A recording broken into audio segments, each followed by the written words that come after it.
کبھی آپ نے ایک ایسا خواب دیکھا ہے جس میں آپ مسلسل کسی ٹوٹی ہوئی بالٹی میں پانی بھرتے جا رہے ہوں؟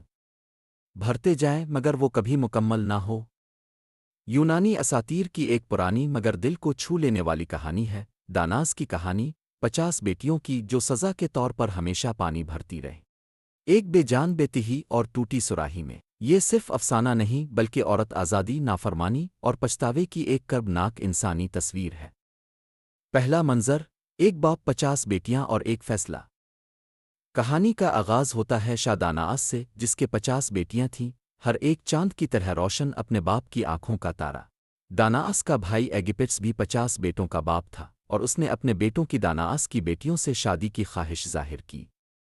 داناس کو شک تھا، اسے لگتا تھا یہ رشتہ نہیں، سازش ہے۔ تو اس نے اپنی بیٹیوں کو ایک حکم دیا، شادی کی رات تم سب اپنے شوہروں کو قتل کر دو۔ وہ رات جب نیند نہیں، خنجر بچھایا گیا۔ شادی ہوئی، شمع روشن تھیں، پھول بچھے تھے، مگر ہر دل میں ایک سوال، ایک ڈر اور ایک خنجر چھپا ہوا تھا۔ اکثر بیٹیوں نے باپ کی اطاعت کی، شوہروں کو سوتے میں قتل کر دیا، لیکن ایک بیٹی تھی ہی پرمینسٹر۔ اس نے محبت کو چانا، اس نے خنجر نہیں چلایا، اور پھر آیا وہ فیصلہ جو صدیوں کی سزا بن گیا۔ کہتے ہیں جب ان بیٹیوں کی روحیں مرنے کے بعد جہنم میں گئیں تو خدا نے انہیں ایک سزا دی، تم 50 عورتیں اب ابد تک پانی بھر کر سراہیوں میں ڈالو گی، مگر وہ سراہیاں سوراخ دار ہوں گی، کبھی نہ بھریں گی۔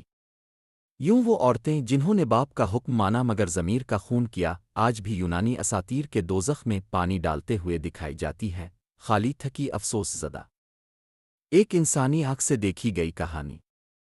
اگر ہم ان عورتوں کو صرف مجرم سمجھیں تو ہم شاید پوری کہانی کو کھو دیں گے۔ سوچیں، وہ بیٹیاں تھیں، کیا انہوں نے اپنے شوہروں کو خوشی سے مارا؟ وہ محض اس خوف میں تھیں جو نسلوں سے عورت کے دماغ میں ڈالا گیا ہے، بیٹی کو باپ کی اطاعت کرنی چاہیے۔ خلاصہ، داناس کی کہانی یونانی افسانہ ہے، مگر اس میں ہر انسان کی پرچھائیں جھلکتی ہے۔ سزا صرف جہنم کی نہیں، وہ اندر کا خالی پن، وہ بے معنی تکرار، وہ ضمیر کی صدا جو زندگی بھر سنائی دیتی ہے، وہی اصل عذاب ہے۔